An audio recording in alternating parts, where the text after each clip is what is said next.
Hello guys. जैसा कि आपने वीडियो के थंबनेल में देखा है कि BPSC Bihar public service commission की बड़ी भर्ती निकली है और उसके फॉर्म भरना शुरू हो गए हैं। तो इस फॉर्म को किस तरह से भरना है, यहाँ पर आपको मैं पूरी गाइड देने वाला हूँ। गलत फॉर्म की वजह से हर साल हजारों छात्रों का फॉर्म छोटी छोटी गलतियों की वजह से रिजेक्ट हो जाता है, जिसमें मुख्य रूप से गलत फ़ोटो, गलत कैटेगरी, गलत सिग्नेचर, गलत डॉक्यूमेंट्स होते हैं।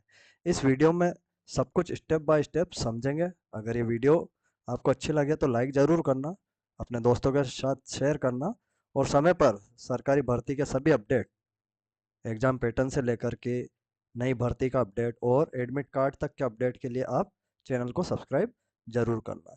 तो बढ़ते हैं दोस्तों वीडियो के आगे।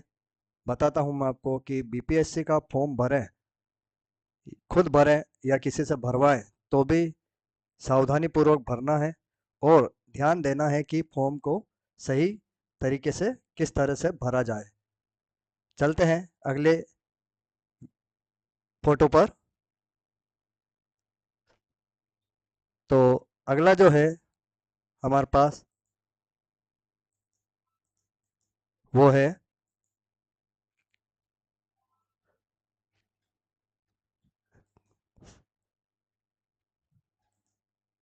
बीपीएससी में नई भर्ती फॉर्म भरने से पहले वीडियो जरूर देखनी है। तो अगली हम स्लाइड पर चलते हैं। बिहार बिहार सरकार की बड़ी भर्ती आई है। टीचर, ऑफिस क्लर्क, यही जैसी भर्तियां निकलती ही रहती है। अभी जो आई है एसडीएम पोस्ट और बड़ी बड़ी पोस्ट आई है। फॉर्म भरते समय एक्यूरेसी बहुत ज़रूरी है। और फॉर्म भरने से पहले ज़रूरी डॉक्यूमेंट आप देख लीजिए। यहाँ पर आपके पास आधार कार्ड। कई बार क्या होता है कि आधार कार्ड आपके पास होता तो है लेकिन वो काफ़ी पुराना होता है। तो आप ध्यान रखें कि नई भर्ती के लिए आधार कार्ड नया प्रिंट निकलवा लें, जिसमें आपका क्लियर फोटो हो, ग्रेजुएशन की मार्कशीट हो, graduation certificate, caste certificate, residence certificate, residence मतलब मूल निवास, passport size photo. Passport size photo भी आपका नवीनतम होना चाहिए, 2-3 महीने से ज़्यादा पुराना ना हो। सिग्नेचर प्रॉपर हो। मोबाइल नंबर और ईमेल आईडी का विशेष रूप से ध्यान रखें। कई बार स्टूडेंट क्या करते हैं, बहुत सारी ईमेल आईडी बना लेते हैं और किसी ईमेल आईडी का उनको पासवर्ड भी ध्यान नहीं रहता है, भूल जाते हैं। तो एक फॉर्म भरने के लिए एक विशेष रूप से अपनी एक यूनिक ईमेल आईडी होनी चाहिए, जिसका पासवर्ड आप भूल जाए तो मोबाइल नंबर से रिकवर कर सकें। ऐसा कुछ उसमें मेथड सेट कर दीजिए। मोबाइल नंबर भी वही हो जो आप यूज़ करते हो रेगुलर, इनकमिंग चालू हो, क्योंकि सभी अपडेट वगैरह उस पर आते रहते हैं और सभी डॉक्यूमेंट आपके साफ सुथरे और वैलिड होना चाहिए। अगली स्लाइड पर बढ़ते हैं हम दोस्तों। सबसे ज़्यादा गलती यहाँ होती है ब्लर फोटो। जैसा कि अभी मैं बता रहा था, पुरानी फोटो, गलत साइज, बैकग्राउंड गलत। अक्सर बैकग्राउंड ब्लू या वाइट होना चाहिए। साइज जो है वो प्रॉपर होनी चाहिए, कितने केबी की साइज मांगी गई है वही साइज होनी चाहिए। ये चीज़ आप ध्यान रखें विशेष रूप से। अगली स्लाइड पर चलते हैं। Signature upload tips. कभी भी कैपिटल सिग्नेचर मत करो। अरे कई बार ये स्टूडेंट क्या करते हैं कि कभी हिंदी में सिग्नेचर कर देते हैं, कभी इंग्लिश में सिग्नेचर कर देते हैं। तो अपना सिग्नेचर जो है एक यूनिक सिग्नेचर बनाइए, एक यूनिक सिग्नेचर रखिए जो हमेशा आप करते हैं। वाइट पेपर के अलावा कहीं सिग्नेचर मत करें। ब्लैक पेन से साफ सुथरे सिग्नेचर करें। नोटिफिकेशन पढ़ के देखें कि ब्लैक पेन मांगा है या ब्लू पेन मांगा है। जेपीजी फॉर्मेट ज़्यादातर मांगे जाते हैं सभी सरकारी भर्ती के अंदर। तो ये वीडियो ना सिर्फ बीपीएससी के लिए बल्कि ये वीडियो सभी सरकारी भर्ती के लिए महत्वपूर्ण है जब आप फॉर्म भरते हैं। तो इस वीडियो में पूरा बने रहिए और वीडियो को ध्यान से देखें, एक एक चीज़ को वीडियो की मैं किस तरह आपको सही से बता रहा हूँ। अगली स्लाइड पर चलते हैं। नेम भरते समय ध्यान रखें, 10वीं की मार्कशीट के अनुसार फॉर्म भरें, स्पेलिंग मिस्टेक मत करें। उदाहरण, कई बार आप ये नाम लॉन्ग होता है आपका तो आप MOHD कर देते हैं। कई बार ये नेम लॉन्ग होता है आपका, आप ये कर देते हैं।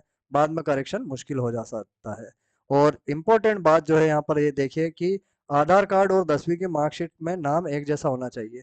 कई बार देखा गया है कि कई विद्यार्थियों के आधार कार्ड और 10वीं की मार्कशीट में नाम में कुछ करेक्शन एक आध अक्षर का रहता है।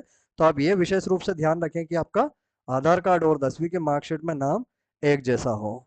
अगली स्लाइड पर हम बढ़ते हैं। तो अगली स्लाइड अपने मोबाइल नंबर और ईमेल, जैसा कि मैं बता रहा था, उन पर ओटीपी भी आते हैं। एक्टिव नंबर डालें, एक्टिव आपका ईमेल आईडी होना चाहिए। सभी एडमिट कार्ड और सभी अपडेट्स इसी पर आपको प्राप्त होते हैं, इन दोनों पर ही। इसलिए कोशिश करें कि एक वैलिड ईमेल आईडी आपके पास हो जो हमेशा चलती हो।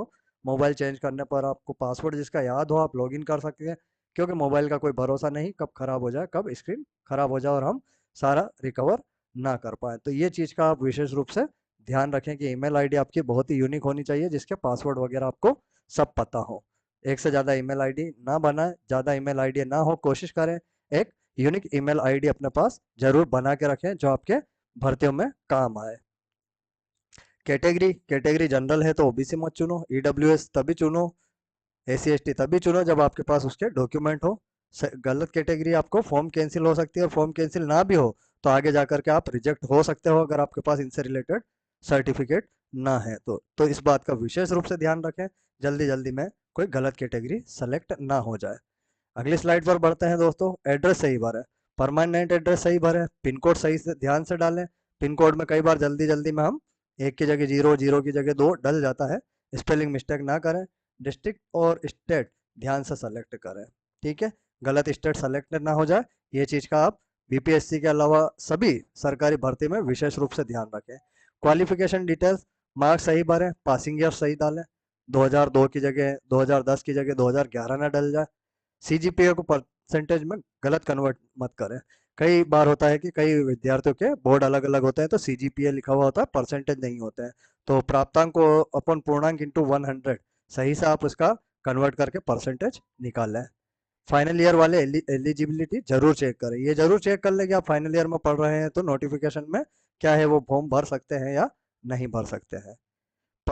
पेमेंट करते समय सावधानी बरतें, मुख्य बात ये देखिए यहाँ पर आई है, पेमेंट फेल होने पर बार बार पैसा मत भेजें, पेमेंट स्टेटस चेक करें, स्क्रीनशॉट जरूर रखें, इसकी कोई रिसिप्ट आपको मिली है या कोई स्क्रीनशॉट अगर आप भर रहे हैं, खुद भर रहे हैं तो इसका स्क्रीनशॉट जरूर लीजिए। और अगर साइबर कैफे से आप फॉर्म भरवा रहे हैं तो उसकी रिसिप्ट जरूर लें, जितनी भी प्रूफ है वो अपने पास हमेशा रखें ताकि अगर फॉर्म रिजेक्ट हो जाए तो हम उसका रीजन पता कर सकें।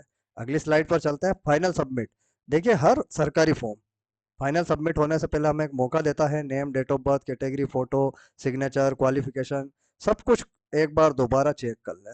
फाइनल सबमिट अगर आपने एक बार कर दिया तो फिर वो एडिट नहीं होगा, ये बात का आपको ध्यान रखना है।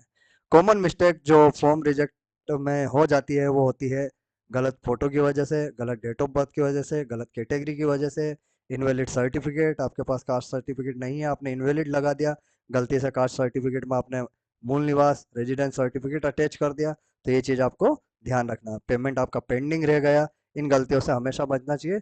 हर एक चीज़ का कंफर्मेशन आपके पास होना चाहिए। प्रो टिप्स मैं आपको बता दूं, फॉर्म मोबाइल की बजाय लैपटॉप से आप भरना बहुत अच्छा रहेगा। फास्ट इंटरनेट यूज़ करें, फॉर्म भरते समय किसी का फ़ोन अटेंड ना करें अगर आपने लैपटॉप को हॉटस्पॉट से कनेक्ट कर रखा है। लास्ट डेट का इंतजार कभी मत करें, ये सबसे इंपॉर्टेंट है।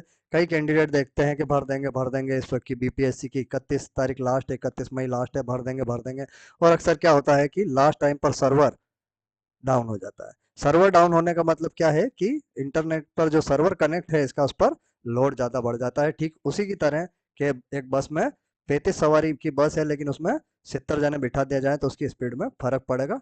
ठीक उसी तरह सर्वर उस समय कमजोर हो जाता है जब उस पर बहुत सारा क्राउड एक साथ वर्क करता है, एक साथ डाटा जाता है, तो सर्वर अक्सर उस पर कम रेस्पॉन्स देने लग जाता है, तो इसका आप ध्यान रखें। अगली स्लाइड पर चलते हैं। इंपॉर्टेंट डेट्स इसकी देख लीजिए आप, स्पेशली बीपीएससी की। वैसे तो ये पूरी वीडियो सभी सरकारी भर्ती के लिए महत्वपूर्ण है, लेकिन आप इंपॉर्टेंट इसकी बीपीएससी के लिए अगर ये बनी है तो देख लीजिए। 7 मई को उससे इसके फॉर्म भरना स्टार्ट हो गए हैं, 31 मई इसकी लास्ट डेट है, एग्जाम डेट 26 जुलाई 2026 टेंटेटिव है यानी अनुमानित है, और एडमिट कार्ड परीक्षा से पहले इस चैनल पर अपडेट कर देंगे हम, एडमिट कार्ड आते ही। तो आप चैनल पर बने रहें, शेयर जरूर करें दोस्तों के साथ। वीडियो अच्छी लग रही हो तो आप लाइक कर लें और चैनल को सब्सक्राइब जरूर कर लें, जिससे कि आपको समय पर सरकारी भर्तियों के सभी नोटिफिकेशन, एडमिट कार्ड के नोटिफिकेशन और एग्जाम के नोटिफिकेशन समय पर मिलते रहें। अगर वीडियो मददगार लगी हो, आपको अच्छी लगी हो, तो हमें सपोर्ट करने के लिए लाइक ज़रूर करें, अपने दोस्तों के साथ शेयर करें, सब्सक्राइब करें। ऐसी नौकरी अपडेट के लिए हमारे साथ जुड़ें और हमें मोटिवेट करें, जिससे कि हम आपको सही समय पर सही जानकारी प्रदान करते रहें। इस भर्ती के लिए आपको हमारे चैनल की तरफ से बहुत बहुत शुभकामनाएं। आपका भविष्य मंगलमय हो। धन्यवाद।